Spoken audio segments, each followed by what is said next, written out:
How you doing, sir? Just fine. How are you doing, Mr. DeCarlo? Doing great. A lot of times I think that we make this thing far too complicated. You know, people that are trying to manifest, and they're saying, well, what kind of mindset do I need to be in order to manifest the life that I desire? So I'm going to give it to you. Okay. Well, everybody's looking for a place to start, and we're always thinking ahead of our evidence. So that gives you a place to start making changes, because if you're speaking ahead of your evidence, then you're the one who's in control in judging what it is that you're going to be experiencing. Does that make sense? It does. I'm trying to keep it simple because that's the way it had to be for me to get it. So that's where I'm starting from. People want to know, the question is, what is their purpose? Their purpose is do a thing. Isn't that what we're told? We are told that. That's it. Do a thing. The power to cause desired change. You know there's going to be change. I mean, like I say, this is a world of ideas, attitudes, and change. But the idea is to be the one directing the change, and you're actually doing that just thinking feelingly, because that's what subconscious mind uses. Whatever it is you're thinking feelingly about. And that takes every word into culmination to make up your world. So think about it carefully. Think about it. What do you think?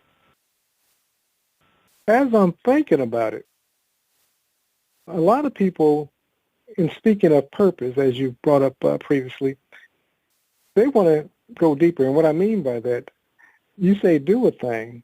Now, when they think about purpose, because, of course, all the books, everything that we read, everything we're told is, you know, you got to have this plan, and you got to do this, and you got to start with this, and you got to end with this. So they're looking for a blueprint. When they say, well, Lindell, how do I determine or discover my purpose? You say do a thing.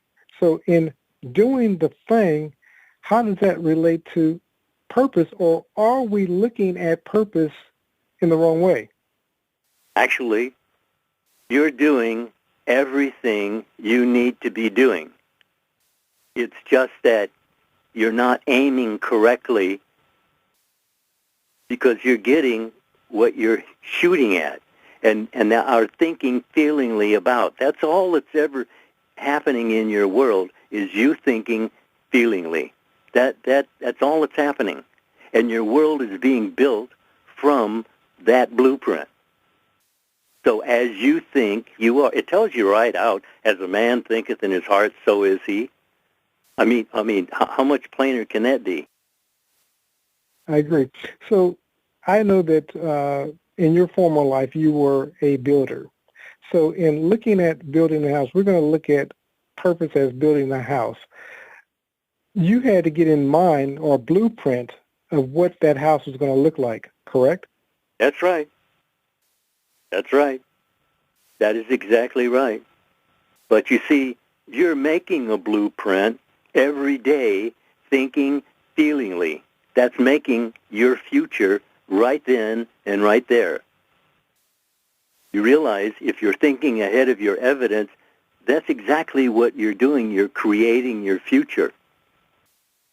So just watch what it is you're thinking feelingly about. That's your only work. That and using God's gifts is worshiping God. In looking at that, so the truth of the matter is everybody's creating purpose, whether they realize it or not. Sure. It's an ongoing drama. There's no place to stop. In other words, you're thinking feelingly all the time. But about what? That being panicking and that's the opposite of having faith. Worrying is the opposite of faith. So if you're worrying about something, all you're doing is just reproducing exactly that. Because that's why we're told not to imagine mischievous things, because it's creative. It's just as creative as if you're in the biggest church in the world, kneel down and praying. It's exactly that. Every moment. You're on all the time. That's what you want to figure, that you're on all the time. And what you're doing is what you're doing. And that is life itself, what you're doing. But you're given, choose this day. If you're choosing this day, you're enjoying it. If others are choosing it for you, you will, yeah. You can get used and abused real quick. Absolutely. Absolutely. What I'm hearing then is that we've really overcomplicated this thing, and what we have to decide is what we want. I mean, that's in essence the key. We keep talking about purpose, and we keep talking about this, and but we haven't decided what it is that we want. Actually, that's the problem. They are deciding, they don't know it. That's the problem, really. They're making their world moment by moment. They don't realize this. They say, "Oh, well, that's ridiculous." Yes, it's that too.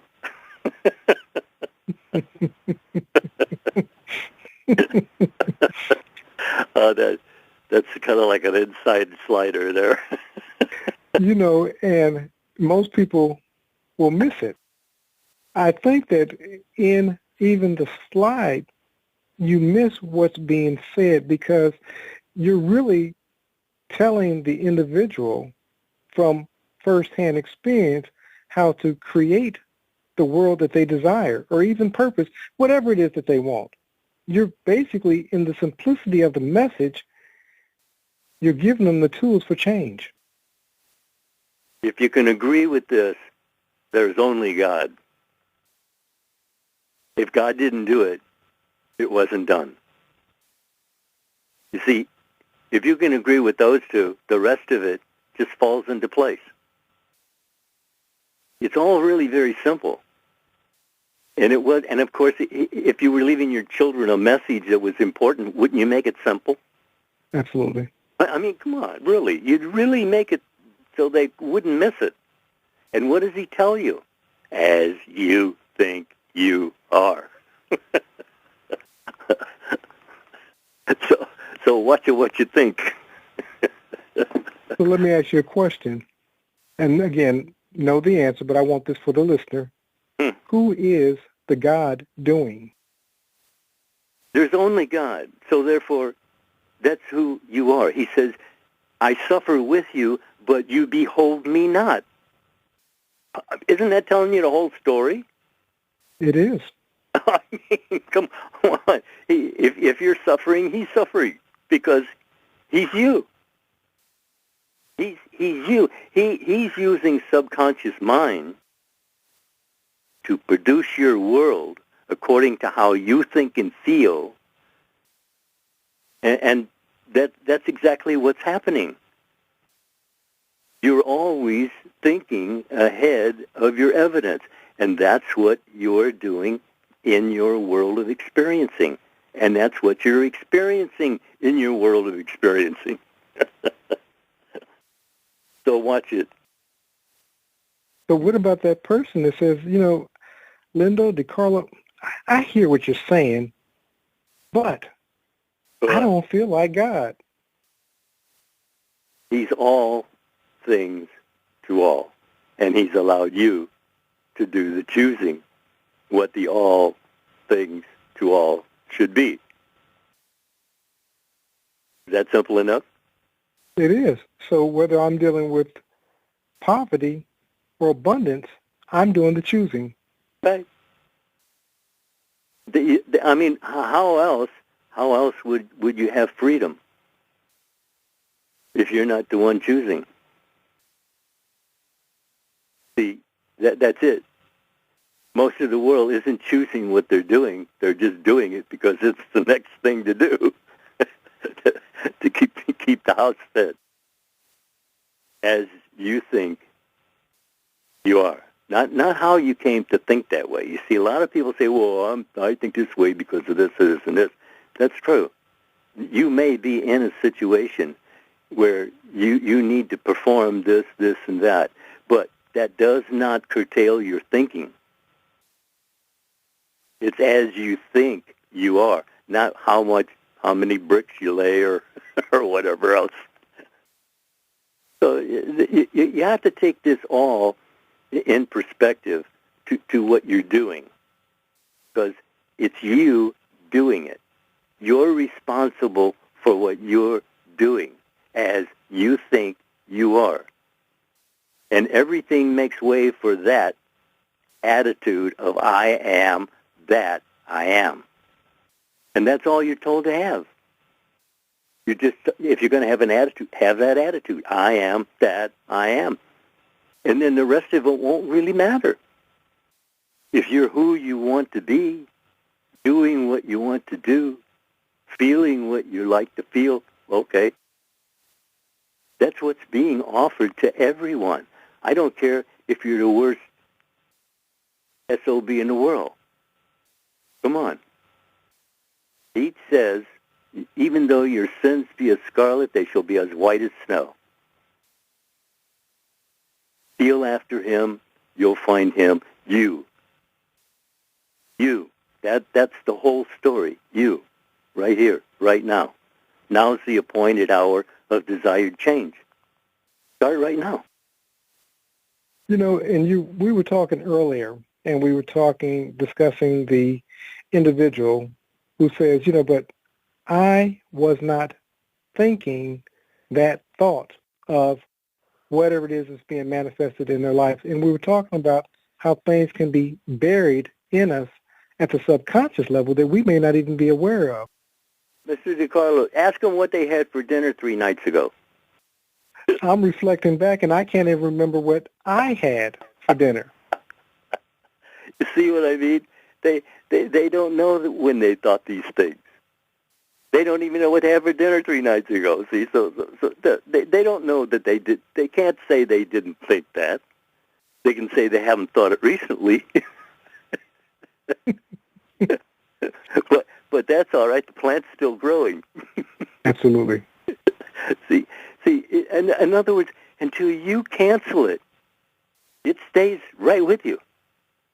You have to cancel it. And it's very difficult to cancel or quit things, like breaking habits and that. It's very difficult to do because, you see, you've given it a mindset.